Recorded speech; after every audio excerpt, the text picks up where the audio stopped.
Proudly we hail.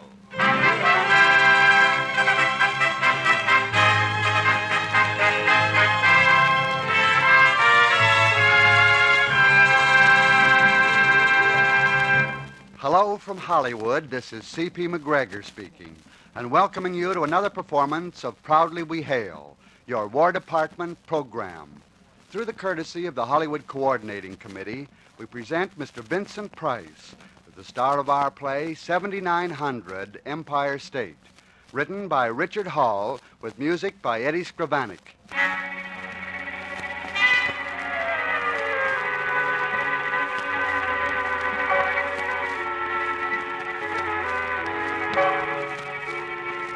You're in a business as a private investigator, and you get phone calls. And each one is like a box of Cracker Jack with a surprise inside. At least that's what Hillary Thorne was thinking as he got off the elevator on the 79th floor of the Empire State Building and walked to the offices marked 7900. Yes? Is Mr. DeVere in? I'm Hillary Thorne. Oh, yes, he's waiting for you. This way, please. Oh, thanks. Mr. DeVere, Mr. Thorne is here. Oh, you're Mr. Thorne. Sit down, won't you? Oh, thanks, Mr. DeVere. Say, this is some office you've got here. Thank you. I must say it was very kind of you to answer my telephone call so quickly. If I didn't do that, Mr. DeVere, there'd soon be a for rent sign on my place over on 56th Street. What can I do for you? I own a very valuable diamond, the Joda diamond. You may have heard of it. No, I haven't. I guess I don't get around enough. Well, I thought you might have heard some of the stories told about it. At any rate, Thorne, I want to move the Joda diamond from the bank vault to my home. I see. And you called me because you want to make sure it gets there. Exactly. You see, the Joda is very heavily insured. To answer the insurance requirements and to protect myself, I must exercise reasonable precaution whenever the stone is moved. You think that I'm reasonable enough precaution, Mr. DeVere? I know your reputation. All right, Mr. DeVere. Where'll I meet you? The Security Bank on Park Avenue tomorrow morning at 10? Good enough. Say, by the way, what are the stories they tell about the Joda diamond? It has been said that there's a curse on the diamond. Great danger to everyone who possesses it. You're sort of living on borrowed time, aren't you, Mr. DeVere? Of course. However, understand that I do not possess the Joda diamond. I merely own it. Matter of fact, I'd like to sell it. Interested? No, I don't think so, Mr. DeVere, but thanks for the compliment. I'll see you at the bank at 10.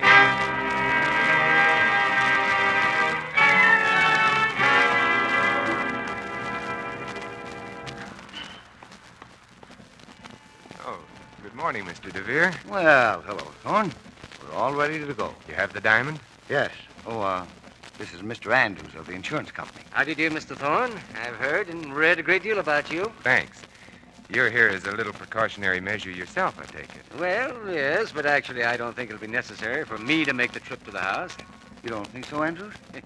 If all I hear about Mr. Thorne is true, Say, I should hire you to write my publicity, Mr. Andrews. yeah, that's right.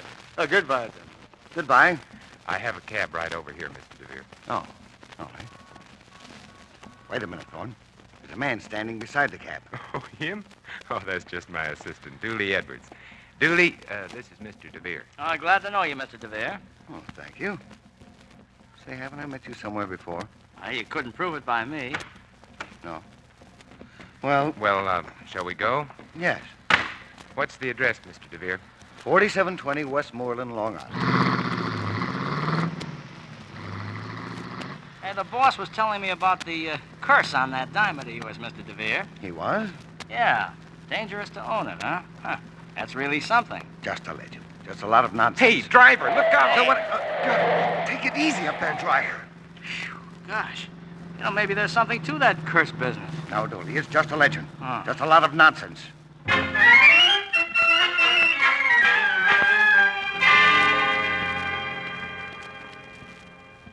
Well, thank you, gentlemen. That was really a very uneventful trip. Yeah. Say, Mr. DeVere, could we maybe take a look at the diamond before we go? What? Well, yes, of course. Oh, boy. There it is. What do you think of it? Gee, that's some rock. Yeah, some rock. Could I hold it a minute, Mr. DeVere? Why, of course, here. Gosh, This'll be something to tell my grandchildren. All right, Dooley, put it back in the box. Must I? Well, thanks again, Thorne. I'm very glad to have the diamond safely home. Glad to help you, Mr. DeVere. Come on, Dooley. Well, Dooley, how about it? Boss, that diamond's a phony. You sure? I didn't grade diamonds for 5 years for nothing. I know. How do you like that? Well, I don't know what DeVere's up to, but if he's up to what I think he's up to, the insurance company will pay a hatful for this little bit of information.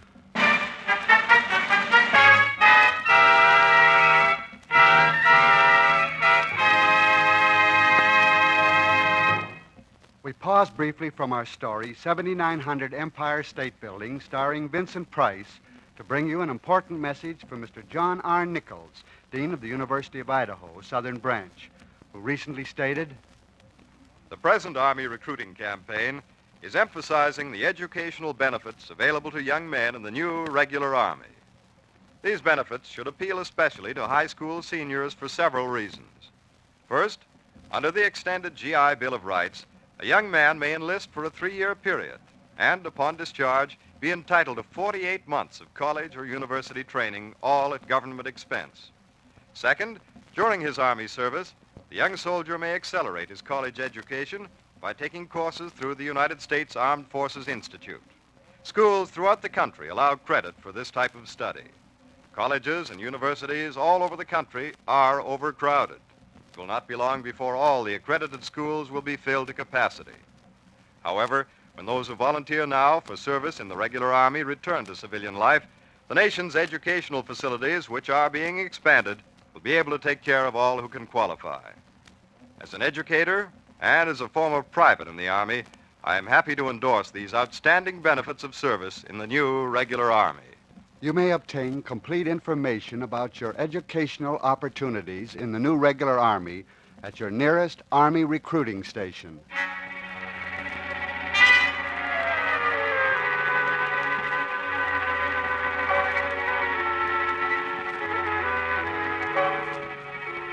And now, Act 2 of our story, 7900 Empire State, starring Vincent Price as Hilary Thorne. Hilary Thorne sat tight on his important bit of information, waiting, and he didn't have to wait long. Extra, extra, famous Joda diamond stolen, extra. Hey, Dooley, where are you, Dooley? What's up, boss? What's up? Don't you read the papers? Well, it's happened. Get this. In one of the most spectacular robberies of recent years, burglars broke into the home of Mr. Albert DeVere last night and stole the famous Joda diamond. What? Yeah.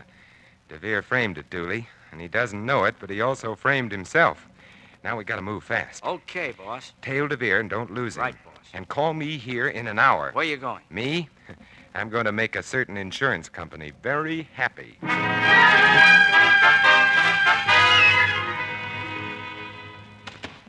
Well, come in, Mr. Thorne. Oh, thank you. I guess you heard about the Joda diamond? Yeah, that was quite a thing, wasn't it? My company, of course, is extremely upset. Needless to say, it was a very valuable stone. However, I prefer to think that the criminals will be apprehended.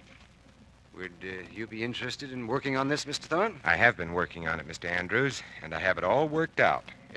This is hardly the time for jokes, Mr. Thorne. I'm serious.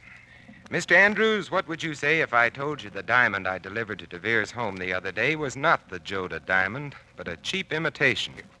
Why, that's incredible. Incredible, but true. Well, how do you know? DeVere made a mistake.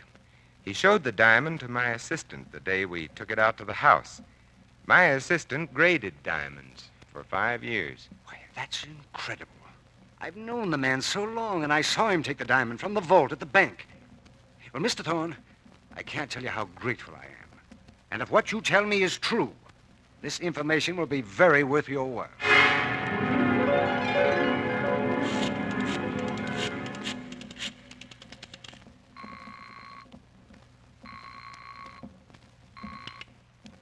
Hello?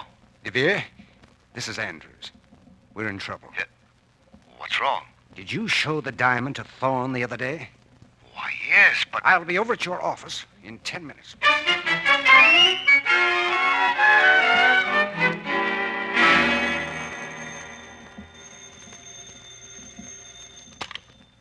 Hello? Oh, boss, this is Dooley. I'm calling from the Empire State Building. Well, what's happened? Plenty. I tailed DeVere here. He was in his office for about a half hour, and then Andrews, the insurance man, showed. Andrews? Yeah, seemed to be in an awful hurry.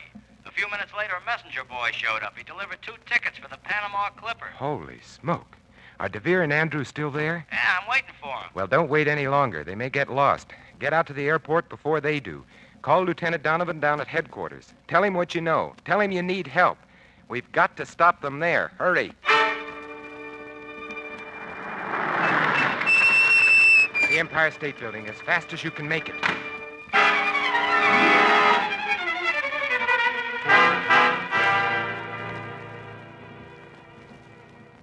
Panama Clipper, Flight 43, leaving in 10 minutes. Panama Clipper, Flight 43, leaving in 10 minutes. Mr. Dooley Edwards, you're wanted on the phone. Mr. Dooley Edwards. All right, where can I take it? Right here, sir. Thanks. Hello? Yeah, boss. You can come in from the airport. DeVere won't make that plane. Neither will Andrews. No, how come? They're not walking around anymore. I guess you might call it the curse of the Jota Diamond. Yeah? Yeah. An airplane just crashed into the 79th story of the Empire State Building.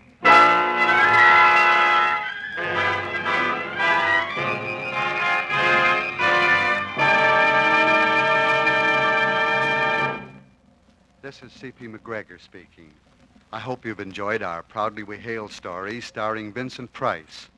Before leaving you, I'm pleased to present Major General Anthony C. McAuliffe, Army Secretary of the Joint Research and Development Board, who has an important message for all of us. General McAuliffe. To date, your new regular Army is composed of more men than have ever before voluntarily joined any Army at any one time, any place in the world.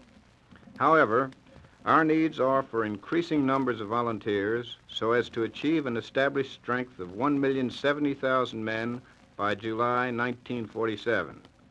In order to maintain an Army force of this size, an estimated replenishment of 35 to 40,000 new volunteers and re-enlistees each month will be required to replace those who, for one reason or another, are separated from the service. This is a need which must be met. The Army Volunteer Recruiting Program has 2 major objectives.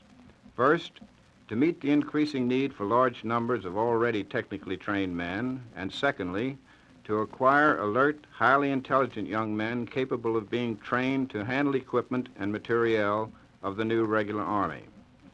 Principal reasons for joining the new regular Army, as stated by volunteers themselves, include a high take-home pay in the Army compared to civilian jobs, especially since the passage of the new pay bill. The new monthly pay for a private is $75 cash, up to $165 for a master or first sergeant, in addition to free clothing, food, lodging, medical, and dental care. 20% increase in pay for overseas service. 50% increase for flying or glider crew members. 5% increase for each 3 years of service, and liberal retirement privileges. There are also Army trade and technical training facilities, a chance to travel, the choice of an 18-month, 2- or 3-year enlistment, with 3-year enlistees allowed their choice of branch of service or overseas theater wherever possible.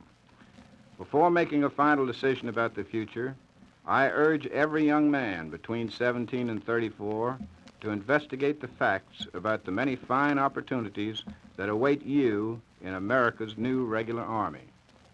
Thank you, General McAuliffe. Our thanks also to Mr. Vincent Price for appearing on this program. Proudly We Hail will come to you again over this station next week. Listen in.